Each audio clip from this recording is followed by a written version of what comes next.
अस्सलाम वालेकुम दोस्तों, तव्हांखे जहान फन चैनल में वेलकम कयूं था। अॼु जो असांजो टॉपिक आहे past continuous tense, Zaman माज़ी इस्तमरारी।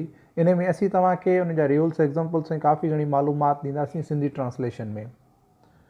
A tense which denotes that some action was going on in the past by the time of speaking and the action or event was not finished yet.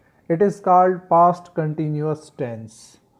उहो fail जेको ज़ाहिर करे थो त को कमु गुज़िरियल वक़्त में ॻाल्हाइण जे वक़्तु जारी हो ऐं पूरो न थियो हो त उनखे ज़मान माज़ी इस्तमरारी चयो वेंदो आहे।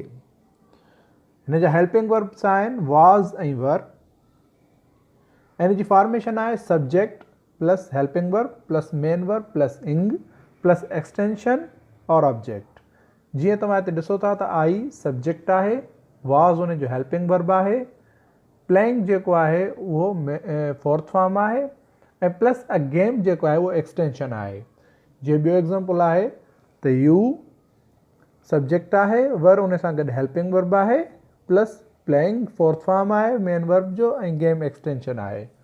तव्हां हिते सोचे रहिया हूंदव त आई सां वाज़ लॻो आहे ऐं यू सां वर, त इहो कीअं? त अचो तव्हांखे मां ॿुधायां थो त आई सां वाज़ लॻंदो, वी यू दे सां वर लॻंदो, ही शी इट ऐं नाले सां वाज़ लॻंदो।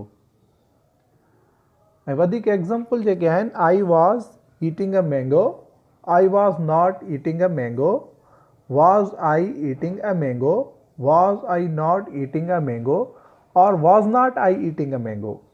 मां अंब खाई रहियो हुयुसि, मां अंब न खाई रहियो हुयुसि, छा मां अंब खाई रहियो हुयुसि, छा मां अंब न खाई रहियो हुयुसि। वधीक एग्ज़ाम्पल आहे जीअं दे वर फाइटिंग विथ असलम, उहे असलम सां विड़ी रहिया हुआ। दे were not fighting with Aslam, उहे असलम सां न विड़ी रहिया हुआ। वर दे फाइटिंग विथ असलम, छा उहे असलम सां विड़ी रहिया हुआ। वर they not fighting with Aslam, छा उहे असलम सां न विड़ी रहिया हुआ। त दोस्तों तव्हांजे लाइ होमवर्क अवेलेबल आहे त मां हर दफ़े तव्हांजे लाइ सेंटेंस खणी ईंदो आहियां त जीअं तव्हां प्रैक्टिस करे सघो ऐं वधि खां वधि पंहिंजा जुमिला बि ठाहियो ऐं जेको आहे सो टेंस खे वधीक आसानी सां सम्झी सघो। कि मां तव्हां ॾांहुं पैगाम मोकिले रहियो हुयुसि, ही हिकु गानो ॻाए रहियो हो, ही कार बिहारे रहियो हो, हूअ पंहिंजी शादीअ लाइ तयारु थी रही हुई, उहे जुआ खेॾी रहिया हुआ।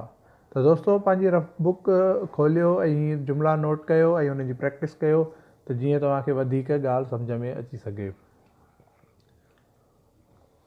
दोस्तों अगरि तव्हां अञा ताईं मुंहिंजे चैनल खे सब्सक्राइब नाहे कयो त जल्द से जल्द मुंहिंजे चैनल खे सब्सक्राइब कयो ऐं उन सां गॾु बेल आइकन जे बटन खे पिणु क्लिक कयो त जीअं असांजूं अचण वारियूं सभु वीडियोस तव्हां ताईं पहुची सघनि।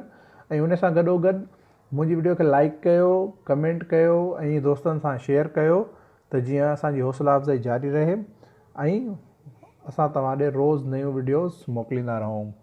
शुक्रिया।